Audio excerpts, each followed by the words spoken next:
One. Welcome back to the Upper Tier Podcast, the football podcast we bring you each and every week on the Dynamo Podcast Network. Head over to YouTube, smash that subscribe and bell notification button. Audio versions of the show are also available on Anchor. And today I'm joined by another one of our legend series from the League of Ireland. And today we have on no other than Richie Baker. Richie, how you doing, my man? How's things, bud? Brilliant. Great to have you on. This is going to be great. I really enjoy these throwback League of Ireland episodes. Where do we begin?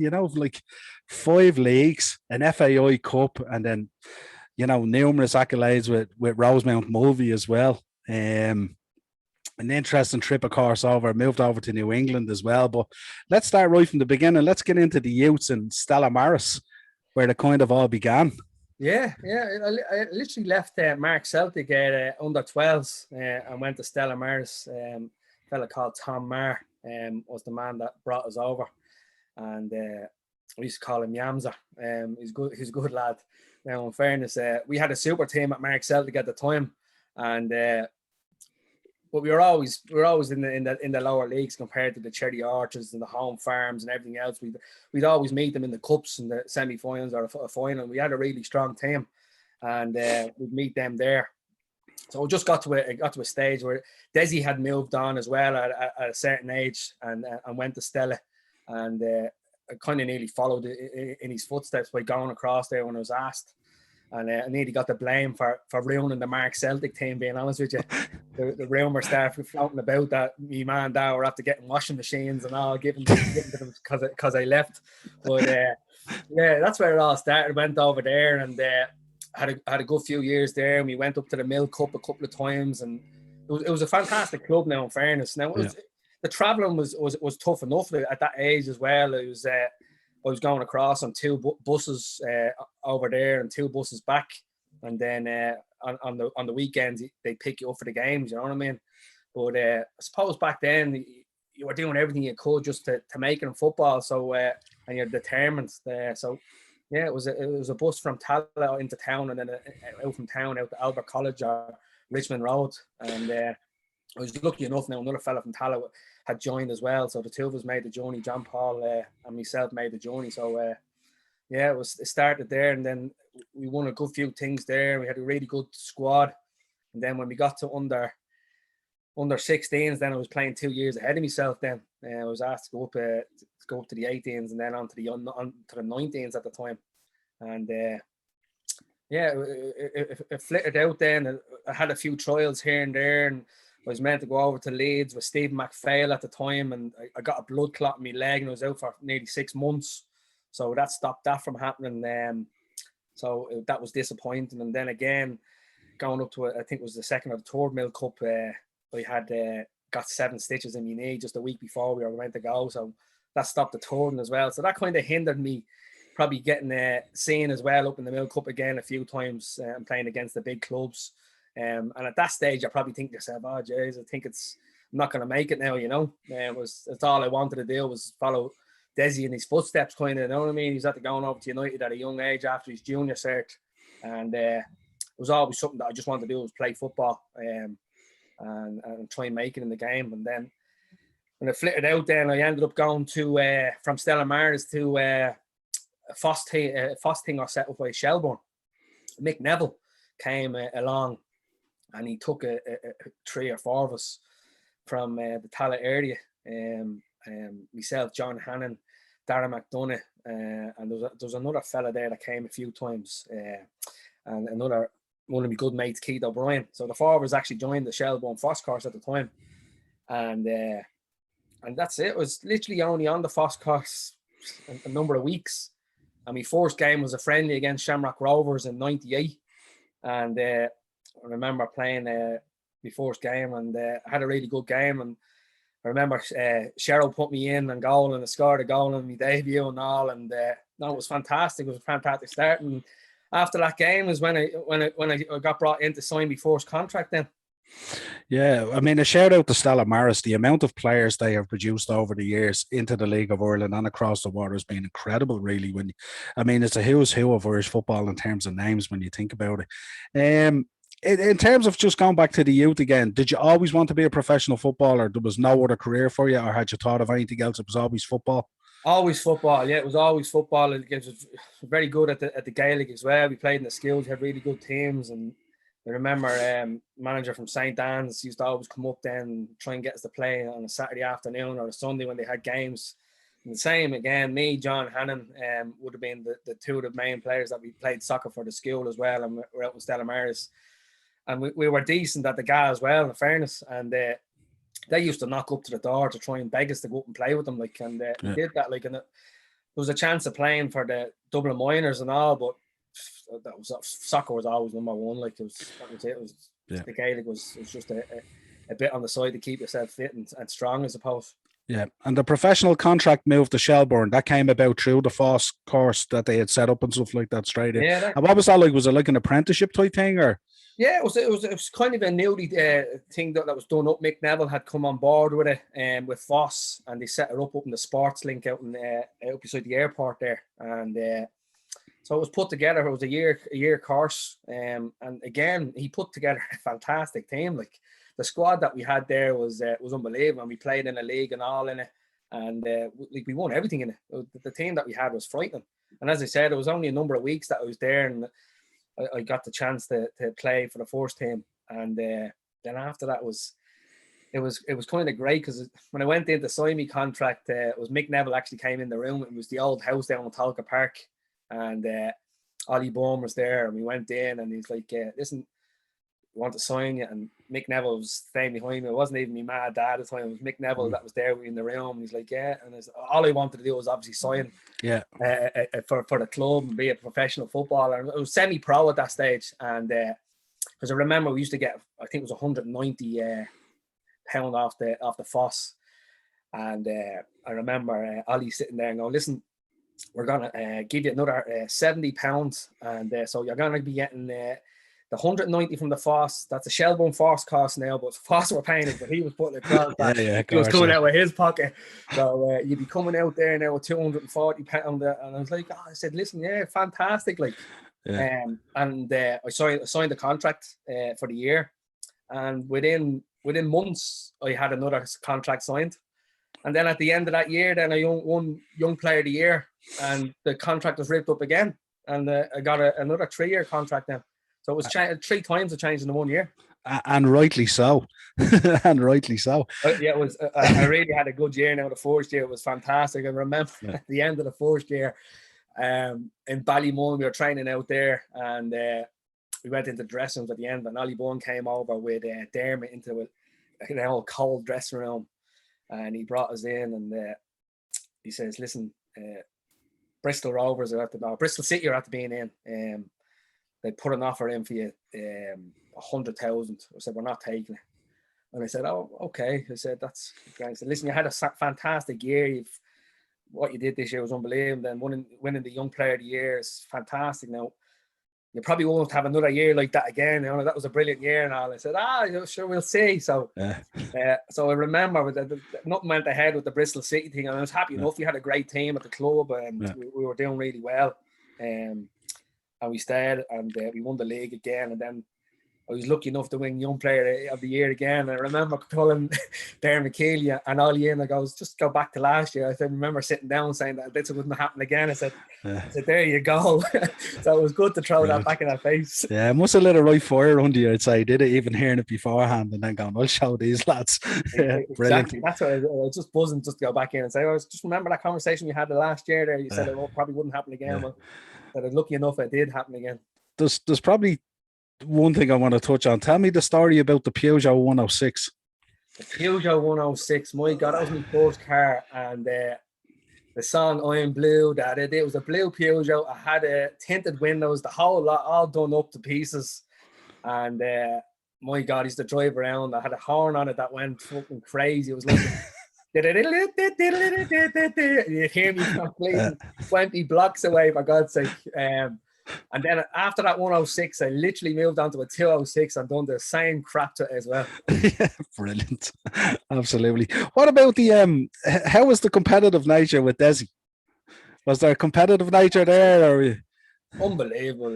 Growing up as kids in the house, when we were in the house, we went through back windows playing football in the house, going through back door. Remember going through, we used to always have to win, and we'd have a game across the road, his gate against our gates across the road, and the competition between the two was frightening. I used to follow him everywhere, and he hated it, but all his mates were buzzing because we had another player, and I was good enough to play with him, you know. Yeah. But he used to bleed and fucking try and chase me away and get out of here and kick up the hole, and I'd be following them for like 5-10 minutes, going wherever they were going, just to see if they had a game going. We jump in, and he always, as a big brother, get away. But all the other lads were like, "No, leave him. We want them now." Yeah. So it was always there. The competitive side was always there. And as I said, when he got the move, it was just pushed me on that I just wanted to do the same, you know. But it was always that our family has always been like that. My mom played ball. My dad was really good back in the day as well. So I think it was just we just brought it down. And then my two brothers, I don't know what happened there. The postman must have came in for them too, because they didn't really get into the football at all. Like. Probably scared of Desi's chasing them away as well, probably, or something. Yeah, absolutely. So what's kind of the memories of the first stint of Shelbourne and the four leagues and the FAI Cup, and the players, the Gagan boys were there. I remember Stephen and Declan and all, and Pat Fenlon, and of course your brother Desi and stuff like that and all. And James was there, I think, for one of the seasons as well. And James is an awful trick. So I know James even from school times. He's the quiet assassin, really, you know. Greg Costello, a whole lot. As I said, I came in 98. I remember joining the team in our first pre-season. Obviously, wanted to impress the whole lot and in the runs. I remember being in the first group, and Gago was in it. Stephen Gago was in my group. Obviously, Stephen was there. Coming to his older ages then, so we were in the group and we were doing the long distance running, and I ended up lapping him. Now the lap that we had was a big lap, you know what I mean? And I remember lapping him, and I remember at the end of it, then he came over and he put his arm around and says, "If you ever fucking do that and make a show me like that again, I'll knock that bollocks out of you." And I was looking at him, and I didn't know Gago was off his messer, you know. But I was looking at him going, bollocks, like, oh shit. And then he was like, "I'm only pulling that bleeding leg." But the Gagans him and Declan were so funny. It was unbelievable. Like, they were the boys on the bus that were always going to mess about. Desi, Dane Fitzgerald, Greg Costello, they're the boys that sit at the back, you know. And the boys sit at the back always are the bleeding messes. And Pat Fenlon would be in there. We'd be really good friends with the Gagans as well. And Pat on his day was real professional, but he had his laugh and he had his giggle and everything else as well. But obviously, Dermot, like I remember when being on that bus 18 and we were coming home from games, and lads would be, I never touched a drink in my life, but the lads be drinking cans on the way home, playing poker. And then the TV be going on, and there was pornos on the TV. Like, there was pornos going on the TV, and you're like, going, what is this? Like, oh, this is unbelievable. Like, 17, 18 years of age going onto a bus, and I was like, what's going on here? Like, playing poker. The lads are pissed at the end of it, and there's bleeding porn and graphic movies going on the bleeding TVs. Like, I was like, it's fucking crazy. Like, but that was just the way it was when we first came into the league. But the change within a year and a half to 2 years was scary. Like, it's just that all just went out the door, and everything just became more professional. Like, is that kind of when Pat had taken over? But Dermot was still there. Dermot was still there, involved. I think Pat came in 2003ish. I think it was around that. And fairness, Dermot was a loony bin. Dermot was an absolute loony bin, and Dermot loved players that just want to win and break people up and break the play up. And I always wanted a hard man in there. You know, as I said, me and Dermot got on absolutely fantastic, where Desi and Dermot bleeding hated each other. So it was uncomfortable sometimes being in a dressing room, you know, because there was times where something went wrong in the game, or Desi made a mistake, or he'd be screaming and shouting at him. Or there was times where Dermot went for Desi and Desi went for Dermot. There was times where Nutsy went for Pat Fenlon went for it. There was more than naked in the dress in the shower, jumping out of the shower, wanting to fucking kill each other, like in the old dressing rooms in the house. But as I said, around 2000, everything started changing, and we start going to games, staying in hotels, and proper food was put on. Everything was changing, and then it just got as the years went on, and when Pat came in, it just got better and better and more professional. And we used to go away all the time for pre-season, France, Spain, all over the place, and it was great and it was fantastic. And all the lads obviously wanted a day out, and even when Dan was in charge, Pat Fenlon was one of them that we deserve a night out, drink, piss, get together. And we would have the rules going, listen, you can go out for 3 or 4 guys straight back home, that's it. And Pat Fenlon, Stephen Gagan, Desi, Greg Costello, Dean Fitzgerald, bang. As soon as you got back to the room, they were out the window and they were going down to town, like, and they were out for the night, weren't coming back. And that was the way it was. But then when Pat came and took over and we went away on them trips, everything changed. Like he was the one that was leading everyone to get out and jump out and let's go. But he knew the story then, and he was like, no, this is a cut off line here, end of. And he took himself away from all them friends, the Gags, the Stephen and all, and he had to, because he was the manager of the club now, and it was a big team to take over. And in fairness to him, he pushed all that to the side, and friendships were all out the door, and he done it professionally, like, and he took over the job well. Yeah, I suppose when I talk to lads from the League of Ireland, there has to be a certain element of sort of craziness or madness in there to kind of be successful. And to push on and to fight for each other and have that sort of bond with each other that you'd walk through a wall for each other to make sure you get a win, or, drive home that last minute goal to seal a draw to get you that point and stuff like that and all, So it's a team that comes through with a lot as well. The other team that comes through all the time when we have guys on is when we talk about their honours and stuff and what they won. They pass it off so humbly, like, because you probably had the same thing. When I spoke to Paul, he said that he didn't have time to dwell on the success of the team because it was always on to the next thing, and it's only afterwards when they looked back they realized, like, how big a success it was. But in the moment it was always right, when's the next match, when's the next cup game, the next whatever. They never had time to dwell, and that's what made them so successful. And you guys were the same at the time as well. It was just let's go, like, Yeah, it was fantastic that we had the squads that we had from 2008 when I came in to when I left in 2004. That mentality was always pushed at the club that, listen, yeah, you've done well, brilliant, we're moving on, that's gone, it's in the past, go again. And the competition for places was a huge thing as well, because the amount of the players that we had on the bench from 2000 to probably 2003, all the players on the bench would easily fit into any of the other teams, not a bother. Like, and we used to laugh about it. We nearly make 2 teams at Shelburne in dead days, and they probably would have been in the top 3, top 4, like the two of us, because the squads that were put together were scary. Like, and when you have that in a team where well, if I don't perform this week, such and such is going to come in and take the spot. When you have that behind you, well, I have to walk my bollocks off here, or I'm going to lose this. So as soon as you get that jersey, you have to keep it, and that was a good thing at Shells. Like, everyone had that winning mentality. Brilliant. So 2004 rolls around and it's off to New England Revolution. How did that move to the MLS come about?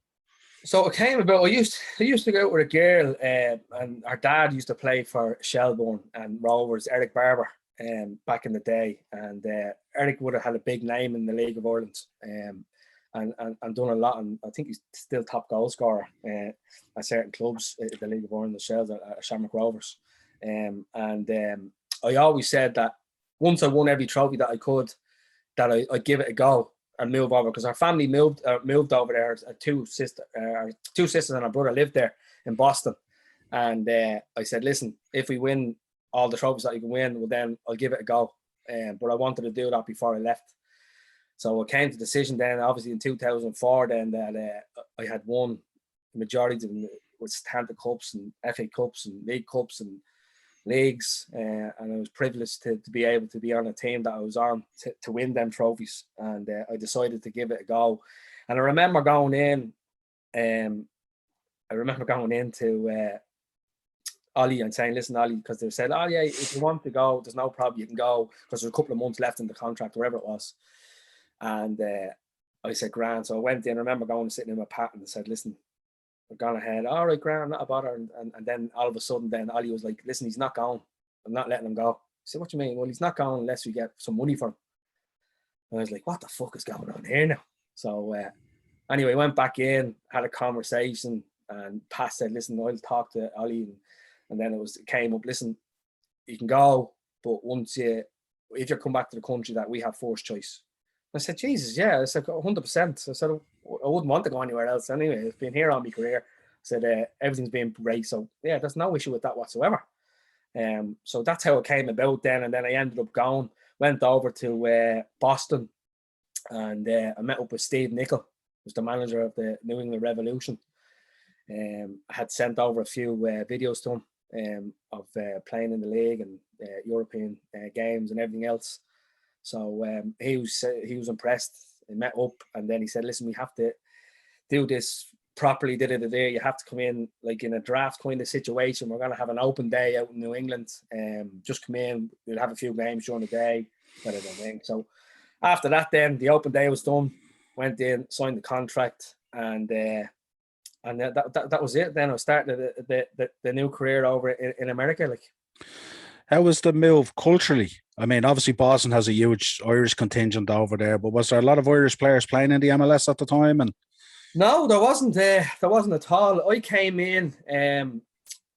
You're only allowed to have 3 foreign players on each team at the time. Like, so I was lucky enough to get a spot. Like, and at the time there was salary caps as well, and there was only, I think there was 2 allowed over €250,000. And I remember John Max Moore that was there on the team with us, and he was a sound fella. He played for everything, and he was as sound as a pound, and got on great. And Steve Ralston, he was an international, American international, and these are all the older lads, and they were so good, so nice, introduced them, brought into the club, and then you had the mentality of the younger players that were at the club.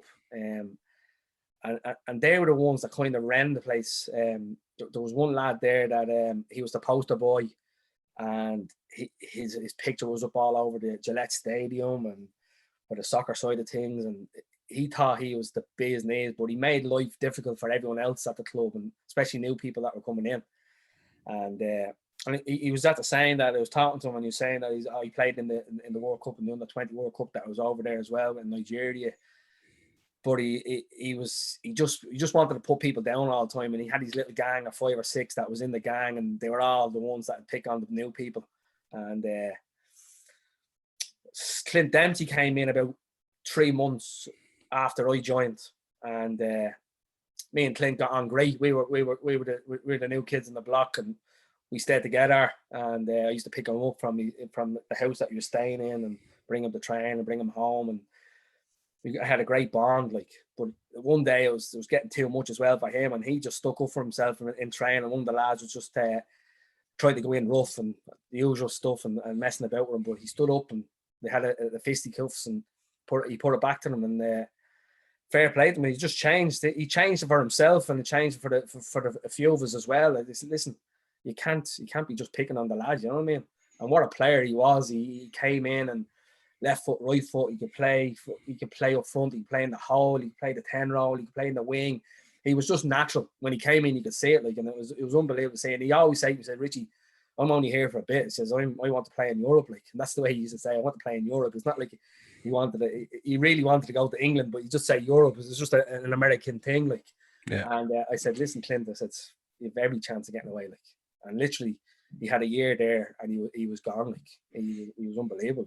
Like, they're the kind of players, as I said, the senior players, John Max Moore, Steve Ralston. Steve Ralston used to take us out on his boat doing the fishing, me and Clint. And the experience there was unbelievable. Pitches, the stadiums we were playing in was scary. There was like 50, 60, 70, 80,000 seaters. We were getting about 30,000 at the games. Some of the games we were going on after international friendlies, and we'd have 90,000 in front of us. Like, and it was a great experience. Again, another step up a level.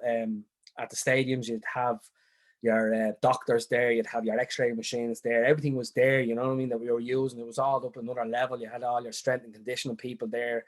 There's 2 or 3 of everything, you know what I mean? It wasn't just one.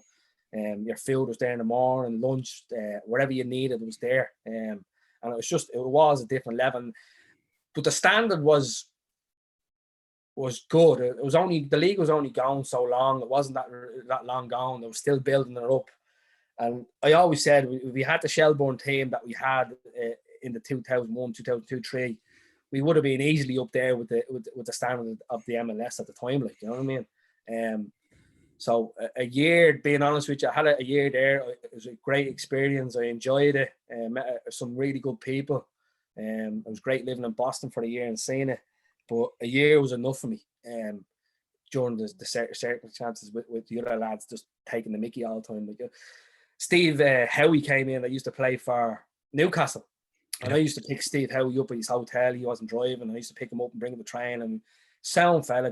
And again, this same fella was at training and going to Steve Howie at the end of his first session and going, listen, you want to go back there and pick up the cones and get the goals there, bud. And like Steve Howie's 35, 36 at this stage. And he turned around and started breaking his bollocks laughing. Like, who do you think you're talking to? Like, and pulled over Steve Nick and goes, like, well, who the fuck is this lad? Like, you want to sort them out, like. So, but it was just a couple of lads that kind of made it difficult when it shouldn't have been difficult. But a lot of good lads that made it a good experience as well. Yeah, strange one that Steve Nichol will tolerate that kind of thing as well, because he's a hardy enough chap himself, like, you know. That must have been amazing. Like, I mean, obviously being in Boston, what a sporting city, and especially for an Irish sports lad over there. But to be walking out on like 50, 60, 70,000 watching you play, like, that must have been incredible. Like, just it was absolutely fantastic. And again, staying behind at the end and doing your autographs, and it was great. It's great to be involved in, as I said, and cheering your name on. Like, I had some really good games over there, and again, there was I think there was politics in the background, being honest with you, because you'd hear some games I wouldn't be even starting, and the week before I was at having an unbelievable game. And you're like, oh my god, like, and then the next week you're on the bench, and you can even hear the crowd at some stage, and like, what's going on? Bring Baker on, and all this. Like, it was great to hear. Like, and again, with it being so many Irish people around Boston and linked to it, that it was great that they loved the Irish as well. So it was great that I was there. But no, I felt the love from the fans, and as I said, most of the teammates were great. It's just that the handful that made it difficult sometimes. Like, yeah, we had Aaron Malloy, Trevor's Malloy's son on. He was playing with the Timbers over there last season. I think he got a move this year to Milwaukee or something. But he described it saying it's like the fans are so raucous as well, typical American fans as well, and the Irish element in there. He says it's like being at a rock concert. He says they're crazier nearly than the players. Like, you know, it's mad. Like, but then 2005 to 2006, you honoured the agreement back to Shelbourne. How was that? The agreement back? Yeah, it came back, and again, I was delighted to sign. Obviously, I wouldn't have wanted to go anywhere else at the time. Came back in, signed again. It was great to be back again. An unbelievable squad. And that was the year where things started to get Brexit or whatever it came in, and the money situation started hitting the clubs, and we ended up playing a good 3-4 months at the end of that season with not getting paid. And that shows, again, as I said to you before, the winning mentality that was in at the club and that was put into our heads from the managers and coaches and everyone that was helping out in the background showed that year, because, again, we weren't getting paid for a couple of months, and we still went on to win the league that year. Like, and that just showed, as I said, the lads wanted to win. They wanted to be together. We stayed together that year. There was talk about not playing this match or not playing that match because we weren't getting paid, but we ended up going, and we were in a chance to win a league that we all wanted to still go and win it. Like, it's amazing when you look at some of the cycles in the league over the years, where you have teams that come through and they go through a cycle of going on, you know, a winning streak of leagues and cups and stuff like that, and then at the end of it, they all seem to fall into financial meltdown. Whereas you would think that the success would bring more financial stability in terms of, you know, gaining those rewards. And it happens with so many clubs. Like we say it with Rovers, we've seen it with Pats, obviously seen it with Shells. It seems to be a common trait in the league that you go on a run in a cycle of so much success, and then there's a financial meltdown. And of course, it breaks up such a unique situation where you have so many talented players that have to move on. Yes, that's what happened. That's what happened that year, in fairness. And again, everyone did move on at the end, and everyone moved on to decent clubs. I was lucky enough to move up to Drogheda. And again, Paul Dillon had put something great together up there. Paul was an absolute fantastic coach. Absolute fantastic coach. I'd say probably the best coach that I played under. And managers, you'd be going back to Pat and Dermot that I played under. Paul was just a coach. His coaching side was unbelievable. His management side wasn't great, like, because his man management wasn't brilliant, and he had certain fights with certain people, and it didn't really help situations then when you're going into games, you know, because people, when you're fighting with people, they don't want to play for people, you know what I mean? When you get so much grief, or someone's at you all the time, why do you want to play for someone? You know what I mean? So that's where your man management has to come into play, and you have to be able to react to different players and how they react to you shouting or screaming, or if they need an arm around you. But as I said, a lot of players moved on from winning that league into good clubs. And again, I was lucky enough to go up to Drogheda, and we ended up winning the league then up there, which was another fantastic year. Another great team to play with again.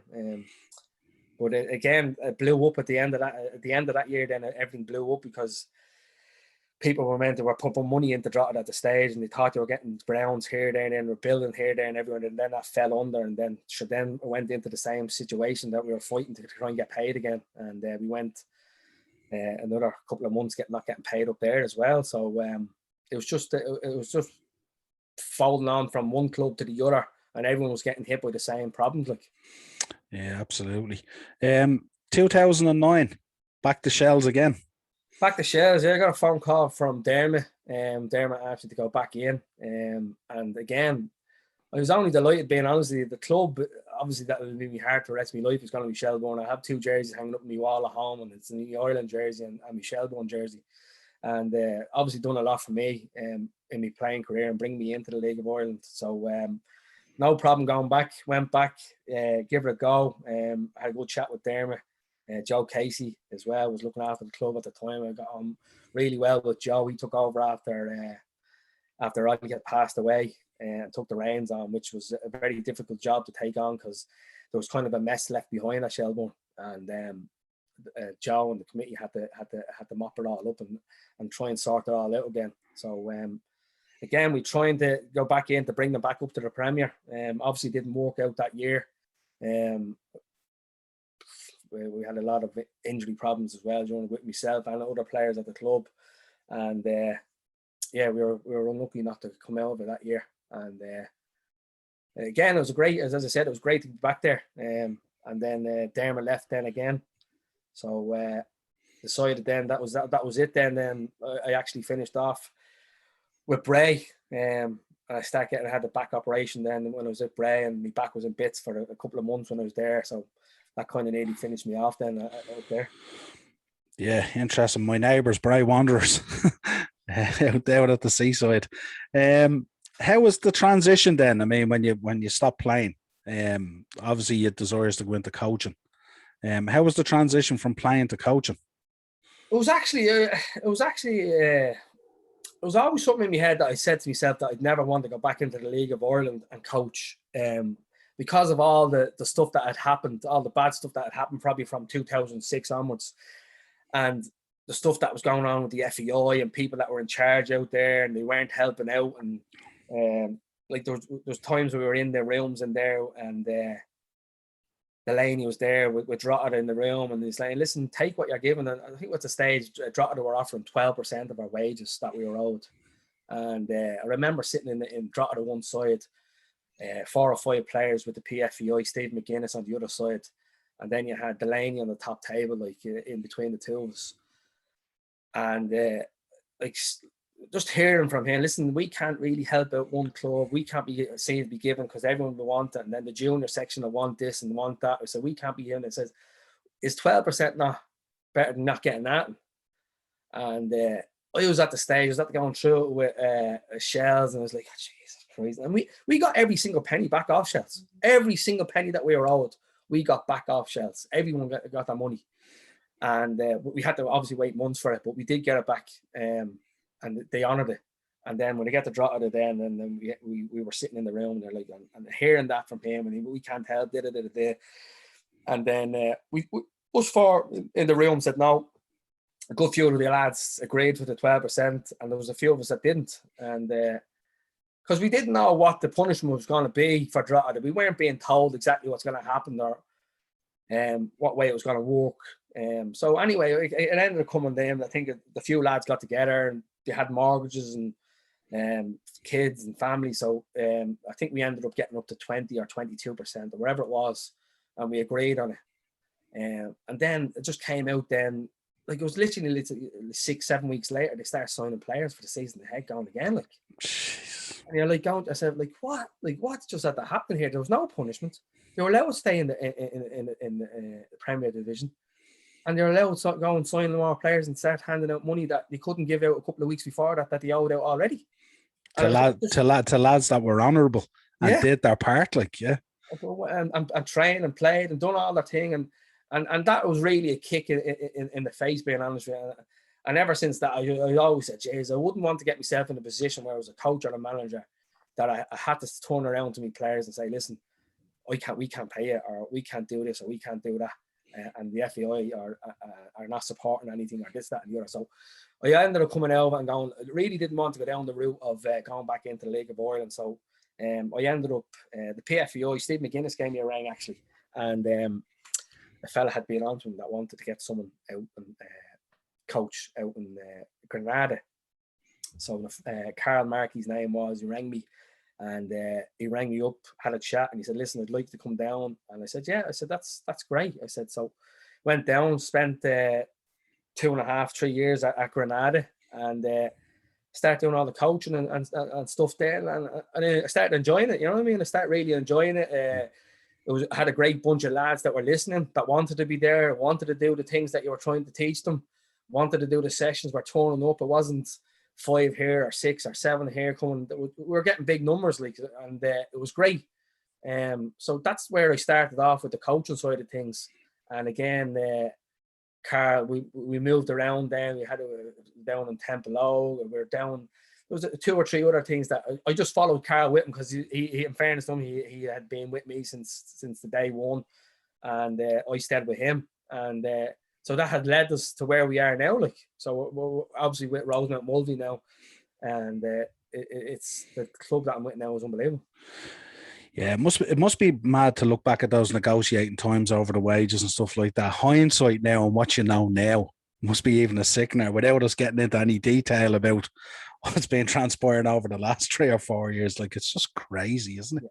No, it's mad. And like when you see the league now and you see where Dundalk are and what they've done over the last 2 or 3 years, and this is where I was actually talking to a fella today, a Pats fan, Larkin. I was talking to him today in the car, and as you said, it's a winning mentality that you need in players. And if you don't have that and you don't want that anymore, and you haven't got it in anymore, and you think that you've done enough, that's where things start falling apart. And I just think at the moment, in the Dundalk situation, is that they had a really good squad over the last number of years. It's kind of broken up a little bit, and the new people coming in, new people bring different people in, and things have changed down there. And then people that are coming in just look at me that they just don't have it in them at the moment. They don't want that, and they haven't got that winning mentality. And there's probably lads there just there for the money, and that's where it starts bringing down all the other lads in the squad. There, you'd have a handful that just there for the money, don't really give a shy, and then they're bringing down the rest of the lads that do have that winning mentality. Yeah. So as always, when we bring you guys on, we always ask people to send us in a few questions. So these should be interesting. I don't give you a heads up on these or anything. The first one is always a good one, and it's a difficult one for you because of the connection with the brother and all. But I know you played with so many great players in the league and stuff like that. But favorite player you played with? I'd probably give it to Wezzo. Joseph Endo would have been very close to him, but Wezzo was unbelievable. Wezzo was frightening talent. Yeah, it's unbelievable, really, isn't it? That I mean, his treatment even really was just shocking, really, isn't it? When you think about it, like, such a talent, like. Should have been well called into the Irish team before he did, and even being left on the bench so many times that he had been, and what he could do on a pitch and change a game, going forward especially was scary. Yeah. But in training, that man was absolutely unbelievable, and what he could do. Yeah. Where you think of having him in the corner, the fella would be out in a second, and you're like, how did he do that? Like, it's just scary. Like, Yeah, I just say to people, as fans, we only seen snippets of him, really, which is a shame, because he was outstanding. Um, Toughest player you played against? Toughest player. Jesus. And the childhood games against the brother now don't count. I had so many of them because there's so many people that just wanted to break me up when I was going by them. They used to hate when I just passed the ball by them and they just used me pace and there's so many of them that I just remember going back and when you think about it, even when you're talking about Ozo on the show there, well, even when you're going by Ozo bleeding didn't like you going by and he'd snap your legs when you're going by because he wouldn't have the pace of leading keep up with you. But he'd make sure he put an elbow in or a foot in to make sure you stopped. So, but no, I couldn't even, being honest with you, I couldn't even pick one because there's so many of them that wanted to break me up. It was scary. Greg O'Hanlon down in Cork City, we get on great and we played together in the Irish teams now. But when we went against each other, he didn't give a shite. He was going in 2 foots and tackles at me, and we had head-to-heads coming up all the time and all. But again, after the game, then when we met with the Irish team, we were great. It was off. It was gone. It's the competitive nature of the game, I suppose. Yeah, but there'll be no room for VAR in the Irish league, that's for sure. Favorite goal? A favorite goal, I'd probably go over in Europe. It was the free kick over in Macedonia, I think it was. We were playing against, and that was a real rememberable game for me. It was the first time an Irish club had won in so many years away from Ireland, and we won 1-0. And I took that free kick. I remember standing over it and saying. I was saying there, I'm going for a goal, and I was like, no, put it in the box. I said, no, I'm going near post here. And I went near post and I went in. The enjoyment of that was unbelievable. It was a brilliant feeling. Then after the game winning, it was just special. Excellent. Last one. And I always ask all the guests this: if you could have dinner one evening with anyone, past or present, alive or deceased, doesn't have to be football related, who would it be? Now, I'll preface this. Paul turned around and says his missus, because he said if he didn't name his missus, he was asked before and he mentioned Madonna and he got into fierce trouble. Back in the day when I was young, growing up, Maradona was the one I'd look up to. You know what I mean? Maradona was the main man, and what he could do with a ball was absolutely scary. And even trying to do some of the stuff out in the garden or the practice or that, and no matter how much you practiced, you just couldn't do what he done. And he was the one that just said, listen, he was a small player. I looked at him and said, I was only 5'7" myself, and someone will say, you're a liar, you're only about 5'6" if even. Well, I always measured in at 5'7". But I was lucky enough that I could actually jump. I was decent in the air. But now Maradona would have been definitely the one. He's a small player. Again, we're going back to going up north to the Milk Cup. I remember at one stage saying, listen, probably I won't be able to play today because these are big lads and you're only small. And I remember that being said to me once. I'm like, what the hell was that all about? But people that can prove other people wrong, and I was lucky enough that I could do that myself. And I presume when everyone looked at Maradona, they'd probably say, listen, I push this fella off the ball, or I can get this fella, but no one could touch the fella. And that's because he had the desire to win and be the best, and he was unbelievable player. And that'd be a hell of a night out, I'd imagine, as well. Yeah. that would go way beyond dinner, I'd imagine. I'd definitely be having dip dabs, and anyway, that's all the only white powder that'd be around me. That's a fact. He'd be asking you which nightclub in town has a throne that I can sit on as the king, Absolutely brilliant. Well, listen, as always, pleasure coming on. Thanks for taking the time to do the podcast. Really, really appreciate it. Head over to YouTube, Dynamo Podcast Network, smash that subscribe and bell notification button. Anchor for audio versions of the show. This has been our look back episode with Richie Baker, Shell's icon and League of Ireland legend. Appreciate it, Richie. Thanks a million, Paul. Thanks very much. Cheers, bud.